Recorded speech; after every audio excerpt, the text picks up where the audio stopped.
I definitely need to remove a couple of links from my rear chain, or the drive chain for the rear sprocket, because every time I hit a big bump, it has a really good chance of just falling off, which is super annoying. It's not hard to put it back on, but it's annoying. So I need to remove like a link or something like that. Hopefully that fixes it. And I'm not going to have a too long video today. I'm just going to ride around the block a little bit.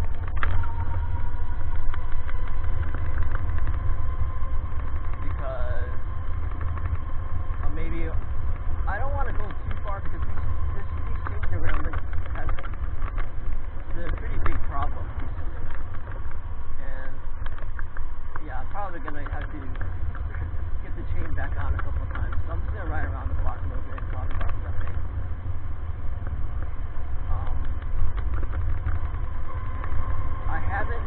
I've received all the upgrade or cosmetic upgrades except for the rear tail light, which at this point it's been a month and a half already. So I'm thinking I'm probably not going to get it, which sucks, because there's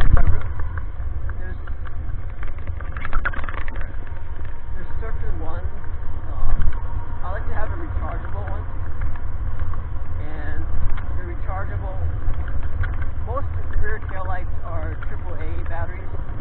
I have a ton of rechargeable AA batteries, which I like to use. But it's hard to find one that's AA.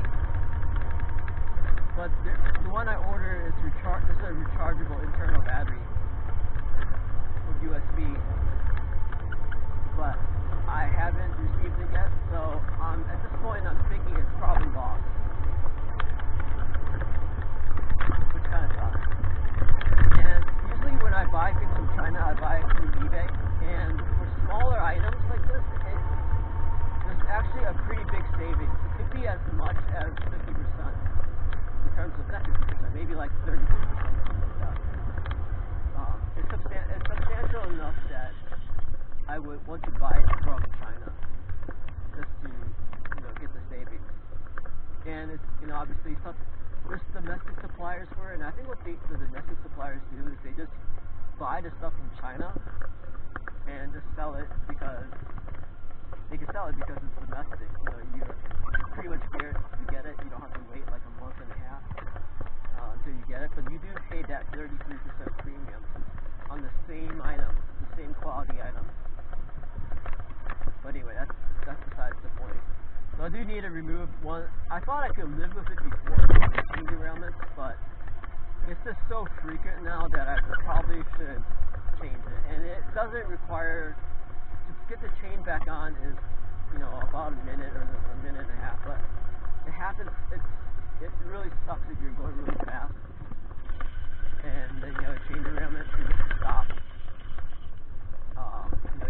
You lose your momentum on your bike.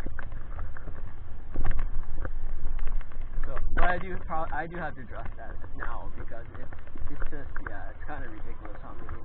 Again, this is the third time I'm making this video because it derailed before and I had to fix it. So anyway,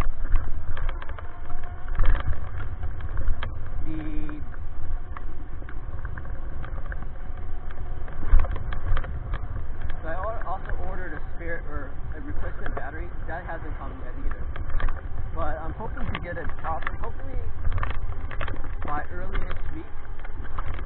And then once I get it, I'm gonna push this bike a little bit more than what I have been doing currently with the generator system setup. So currently with the generator system setup, I've been doing like 20 to 22 into the wind, into a headwind, and maybe 22 to 25 with a tailwind.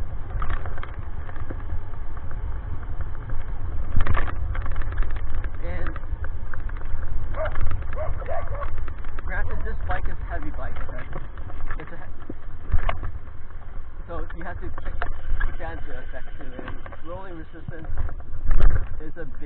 problem with this bike, because it's not like a rail car or something like that, metal on metal, where it's a low rolling resistance. So it is a heavy bike, but I'm going to push it a little bit more. So when I go 20, let's say when I go average speed of 22, what does that give me? That gives me, I'm pretty much using the generator for the most part in that way. You know, I have really low voltage drop, so that 30-mile run that I did before to Beaver Lake, I only dropped about a volt and a half on that. It could, like, this is only a volt and a half. A volt and a half over 30 miles is pretty good, and this was on a 75%. This is with the battery, 75% of the batteries, because I didn't have to replace the battery. See these bumps? I'm so scared that, annoyed that if I go over these bumps, I might derail the chain. Not the drive chain on the motor, but the one on the rear cassette, on the rear wheel, which, was stuck a lot to do. But anyway, I'm gonna push it a little bit more than what I have been doing. So I think I'll go like into the wind, 22 to 25, and then with the tailwind, I'm gonna go like 45 plus, maybe close to 30 miles per hour. And the reason why is I've been babying this battery a little bit to set up a little bit too much. Of course, I'll do it when it is safe, because the brakes on this is caliper brakes, and they're not the greatest brakes for stopping really quickly.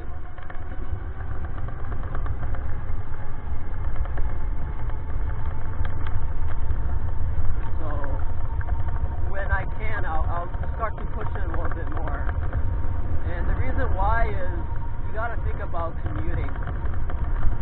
So right now I'm on battery only, and I'm actually using quite a bit of battery. Of course, remember I'm at 75% capacity because I'm waiting for that replacement battery.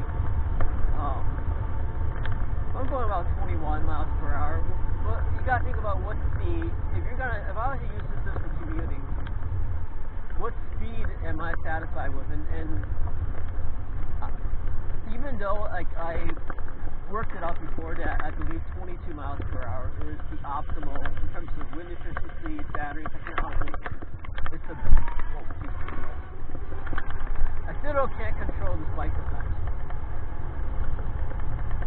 It's the most efficient speed.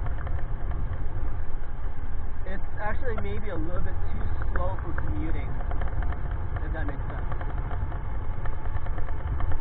You might, of course, when you're going on an electric bike, you're saving a lot of money on commuting, because the cost to charge an electric bike is so low that you're saving a lot. But it might become impractical when, even though I think 22 miles per hour is pretty fast on an e-bike, it might not be fast enough.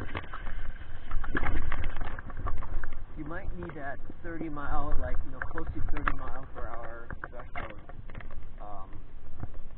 to actually make it a viable commuter. Come on, I'm waiting for the stupid van to get past me.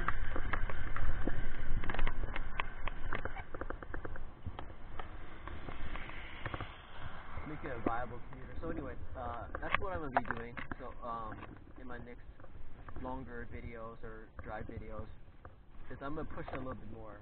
And that means that it's definitely going to eat into the battery, where it hasn't really eaten into the battery now before. So it could run into a possibility where I might have to actually stop and wait for the generator to recharge the battery a little bit, and then keep going. I never had to do that before. but I might have to do that now if I want to go a little faster than what I'm currently going at.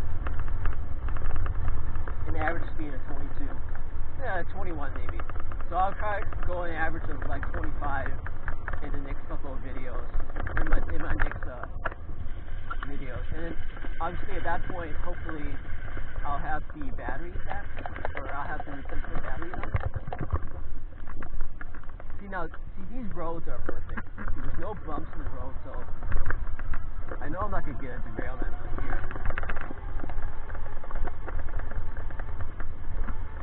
Anyway, so that's the thing. I think the other thing I want to talk about is there's these batteries called LTO, lithium titanium. I want to, the density is less than that of lithium ion. The lithium ion, especially the good ones, are still extremely dense compared to, but there's a couple characteristics of the LTO, lithium titanium batteries that I think are impressive. And one is the discharge rate and also the charge rate.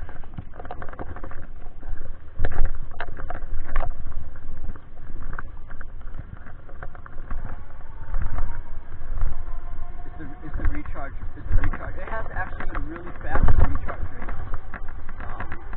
And it's like around $35 for not including shipping for 90 watt hours, which is also expensive. It's expensive. It's not expensive. It's more expensive than what I'm currently using, which is a budget battery. Right now, I'm getting like 100, quote unquote, 144 watt hours for $40 on my current batteries. But I mean, how much of that 144 do I actually have? Because it's not a, what's the word for it? It's not the best battery. So I don't think I actually fully use that 144 because of the amp draw of them, because of the heavy amps that I'm using. But anyway, those batteries are curious, and they also have extremely high cycle life, like they're advertising like 30,000 or something like that. But the only drawback is that the weight is a little bit heavier. Like it's not that much heavier, but it's less dense. Let's just say that. And the other downside is that the nominal voltage is 2.3 volts. So for a 48 volt system, you'll need 21 of these, which I calculated out to be around 58 pounds. So 58 pounds of batteries, and you get like a 1.6 kilowatt battery, which is enough for most people. But the thing is that the recharge rate of this battery, you can really juice this battery hard to recharge it fast. So think about supercharging for e-bikes. Right now, supercharging for a good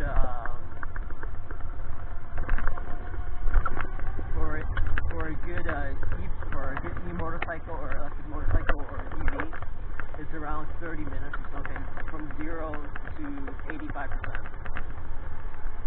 You could, with these LTO batteries, I think I could do the same. Obviously, I need to find a power source that can do that. Remember that a common U.S.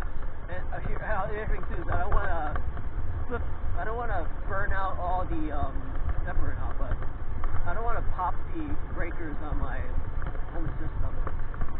But recall that U.S. wall socket